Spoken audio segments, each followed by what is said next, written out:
Bonjour, ici Rebecca de Devenir écrivain, bienvenue dans cette nouvelle vidéo. J'aimerais aujourd'hui vous parler de la construction de fiches personnages pour votre roman. Avant de commencer, je vous rappelle que vous pouvez vous inscrire à mon coaching gratuit en cliquant sur le lien qui s'affiche. Alors, au sujet de la construction des fiches personnages, pourquoi construire de telles fiches? Alors tout simplement, d'abord parce que vous avez besoin de retenir les détails que vous imaginez pour vos personnages. On ne peut pas tout avoir dans la tête, il faut que vous écriviez ce à quoi vous pensez pour vous en souvenir tout au long de votre roman et éviter les incohérences. Ça vous permettra d'éviter aussi la différence de qualité entre le début de votre roman et la fin de votre roman et donc de simplifier la phase de correction.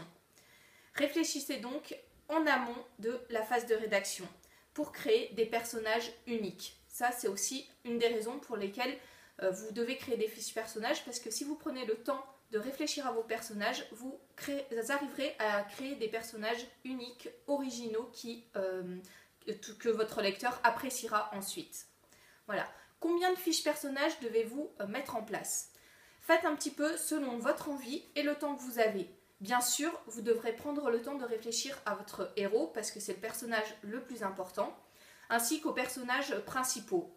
Voilà, ceux qui les amis du héros, ceux qui l'aident, le grand méchant si vous en avez un. Voilà, tous ces personnages importants que vous mettrez en avant dans votre roman demandent une réflexion au préalable. Pour les autres personnages, faites suivant votre envie et le temps dont vous disposez. Quel contenu pour les fiches personnages? Alors tout d'abord, l'état civil de votre personnage, bien entendu, avec nom, prénom, âge, etc.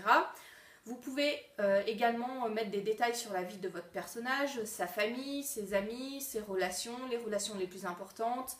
Vous pouvez également parler du physique de votre personnage, parce que votre lecteur aura envie de savoir à quoi il ressemble. D'ailleurs, par rapport au physique, vous pouvez mettre des petits détails originaux à ce moment-là, ou par exemple un objet que votre personnage emporte toujours avec lui, des choses comme ça pour mettre une note d'originalité dans votre personnage.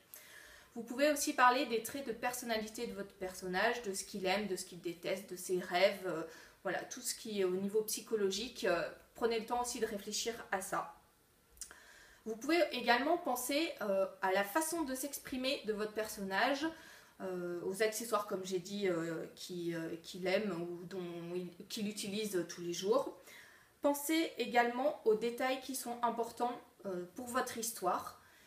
Par rapport au passé de votre personnage, quels sont les événements qui ont marqué sa vie. Vous n'utiliserez peut-être pas tout dans votre roman, mais le fait de le savoir vous aidera ensuite dans la mise en scène de votre personnage.